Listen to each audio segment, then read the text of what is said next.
Ibu Ferry Irawan sebut semua uang anaknya diserahkan ke Vena Melinda. Kini Ibu Ferry Irawan kembali bersuara. Dirinya bak tidak terima dengan perlakuan Vena Melinda terhadap anaknya. Sudah tak dianggap mertua lagi, Ibu Ferry ungkap semua fakta terkait rumah tangga Vena dan anaknya. Apalagi yang menyangkut tuduhan jika Ferry cuma benalu hingga tak pernah berikan nafkah pada Vena. Ibu Ferry mengungkapkan bahwa semua hasil pekerjaan anaknya selalu diberikan pada Vena.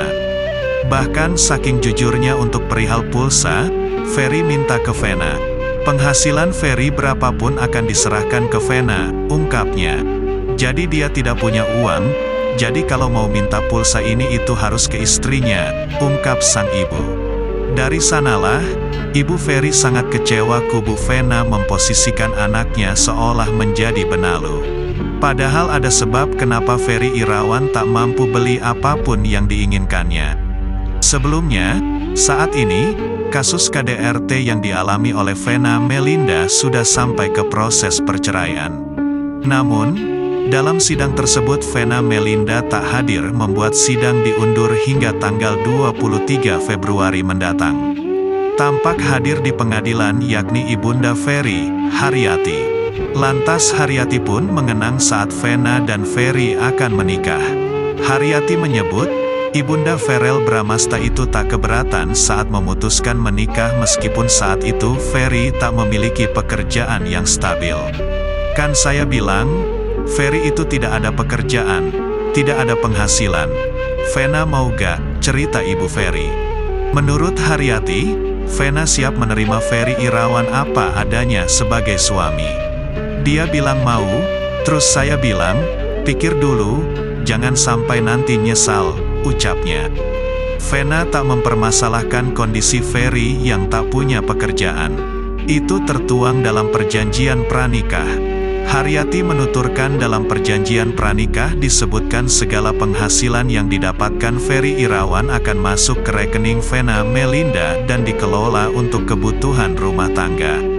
Ferry Irawan sudah berstatus tersangka atas dugaan KDRT, kekerasan dalam rumah tangga, dengan korban Vena Melinda.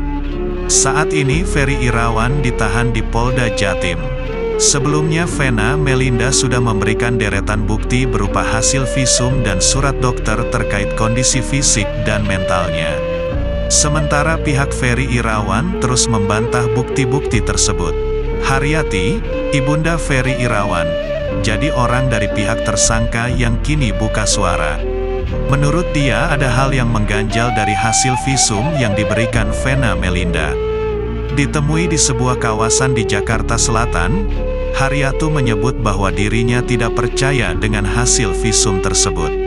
Karena menurut dia visum seharusnya dilakukan oleh pihak dokter yang netral.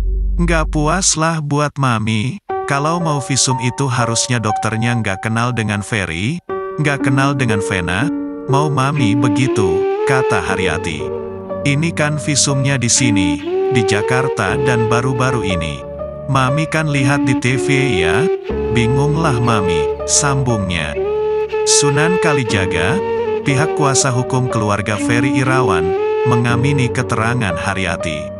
Dia juga menyebut bahwa visum seharusnya dilakukan oleh dokter yang direkomendasikan pihak kepolisian. Hal itulah yang membuat keluarga Ferry Irawan keberatan. Ditakutkan ada tindakan curang dalam proses visum tersebut karena dilakukan oleh pihak dokter yang dikenal Vena Melinda. Ada keberatan dari pihak keluarga. Kenapa dokter yang digunakan itu bukan dokter dari pihak yang netral? Kenapa mesti dokter yang kenal? Kalau secara hukum seharusnya apapun itu diserahkan ke pihak kepolisian, tegas, kata Sunan Kalijaga. Keluarga berharap Polda Jatim menggunakan hasil visum dari dokter yang direkomendasikan penyidik sebagai alat bukti. Yang namanya visum itu biasanya ada dugaan kekerasan itu. Polisi setelah menerima laporan, membuat satu rujukan untuk diperiksa, misal di rumah sakit mana dari situ entar yang ambil hasil visum polisi, tidak bisa diambil orang lain, jelas Sunan Kalijaga. Nanti ke depannya kalau memang berlanjut proses hukumnya, Kami berharap hasil visum yang dari rekomendasi Polda Jatim itu yang akan dijadikan alat bukti, tukasnya. Di sisi lain, Ferry Irawan disebut tengah stres berada di Bui. Dia sudah mendekam di penjara selama 2 minggu.